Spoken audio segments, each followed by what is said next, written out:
Hey guys, it's Eric here and this is my full review of the OPPO Reno7. You should definitely check out my ASMR unboxing. I'll be leaving a link in my pinned comment as well as in the description. The only thing missing from that is the supported 4G LTE bands which I show in all my reviews. Moving on the front of the phone you have a 6.43-inch Full HD Plus AMOLED display with 90Hz refresh rate. At the top left corner you have a punch hole that houses a 32-megapixel camera. On the back you have a 64-megapixel triple camera setup with flash and of course the orbit light around the camera. On the left you have your volume rocker and a 3-in-1 tray that houses two 4G LTE nano SIMs and an SD card. On the right you have a power button. On the top you have a microphone. On the bottom you have your speaker, a USB Type-C port, a microphone and a 3.5mm headphone jack. The OPPO Reno7's design is premium in a very intentional way, with its cold hard metal frame and camera bump paired with what OPPO calls fiberglass leather design, which you'd only get with the sunset orange color. Without a case on, the Reno7 is pretty slim and feels quite light. The Reno7 has a fingerprint sensor underneath its AMOLED display. OPPO Reno7 comes with 256 gigs of storage and 8 gigs of RAM. In addition, we get 5 gigs of virtual RAM, which as you probably know by now will be sequestered from your available storage space if you so wish. We are running on Android 12 with ColorOS 12.1, and actually what I love most about this is the customization options that it comes with. Now I've showed a bit of that in my OPPO A96 review, but here because we have AMOLED tech and running on the latest ColorOS version, we get even more options.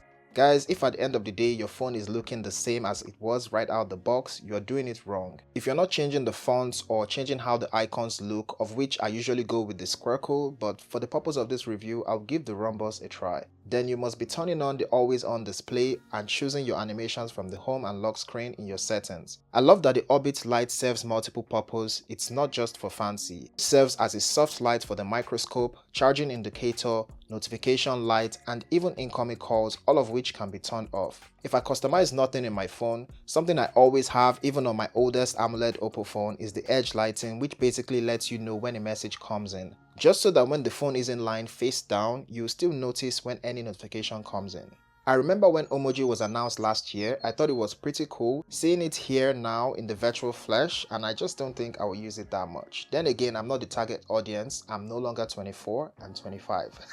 The OPPO Reno7 uses the Snapdragon 680 octa-core CPU clocked at 2.4 GHz. Performance-wise, this may actually come as a bit of a shock because it's the same one that is on the more affordable A96. However, that also sets the tone for who this phone is meant for. While the processor isn't the greatest, most powerful out there or enticing to the high-end power user, it is efficient and runs with very minimal heat. In my day-to-day use, the performance did not let me down, and I doubt the regular users will have any issues cause I tweet a lot, always on a space, I create content with it, I used InShot, did some editing here and there. If you follow me on TikTok, you know I took a lot of photos with its microscope camera. Now it's not doing everything at lightning speed, but it's not lagging at all, and thankfully Android 12 is very stable on this guy. The average user is going to say this phone is very fast, but you know I'm not the average user, so I'll give my experience a solid 7.75. The fingerprint sensor takes a second delay to unlock. You cannot do this in quick succession for the camera because of that animation time. Face unlock actually kicks in before it, and you may not know which is doing the unlocking if you set your face to unlock to home screen.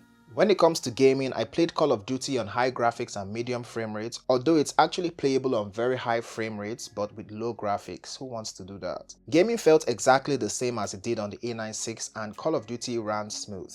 The Reno7 is packing a 4500 mAh battery, and I think the standard today is pretty much 5000 mAh. However, when I played 5 hours of PUBG, spent 3 hours on TikTok, 2 hours on Call of Duty, 39 minutes is a lot of time to play around with Gcam, but I actually did that all on Wi-Fi. I ended up with 11 hours of screen on time with 13% left to spare. I left the Wi-Fi on to spend the entire day sitting idle. Nearly 24 hours later, it had only dropped 7%, which is incredible standby time.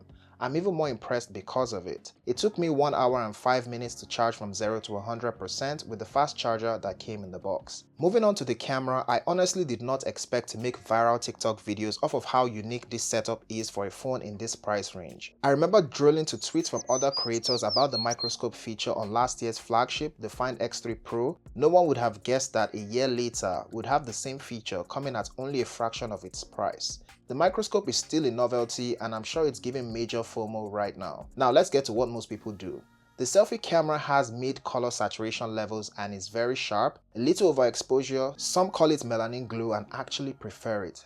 Ladies. With portrait mode, the depth sensing is actually respectable, very little errors and there is no ear crop whatsoever, but it's a little soft and looks beautified. The primary camera is sharper, more detailed, more true to life. You get a lot of texture compared to the selfie camera. This phone is great for portrait. There's a lot in the UI that was centered around portrait. For people that are into it, you can reduce or increase how much blur you want and also select a bunch of filters depending on the look you're going for. You can also change the look and feel of any picture you've already taken or downloaded. Choose from a palette and create one from any picture. Usually you can do all of this from a third-party editing software, but I guess you'll be needing those apps less and less. You guys know I love to introduce Gcam somewhere around here, but dynamic range from the default camera is surprisingly excellent. Nonetheless, here's one from Gcam. Sometimes the Reno 7's camera gives Gcam a run for its money, and other times, like the selfie camera shot, we see Gcam taking the output to heavenly places. This is why I'm a huge Gcam enthusiast. I'll be leaving a link to the Gcam version that I used in the description.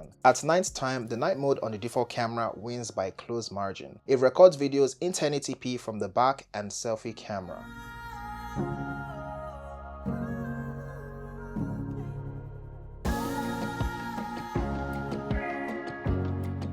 So I'm recording with the front-facing camera of the OPPO Reno 7, and as you can see, the viewfinder is pretty wide and you're going to see a lot of people when you're recording a video. Let me know what the audio sounds like. It is recording in its max setting, which is 1080p.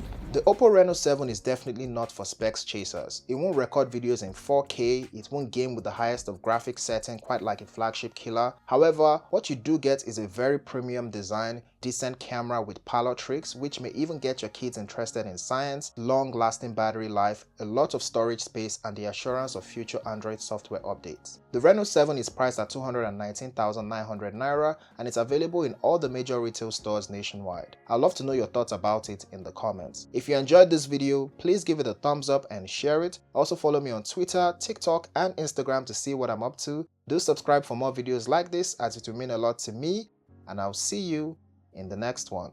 Peace.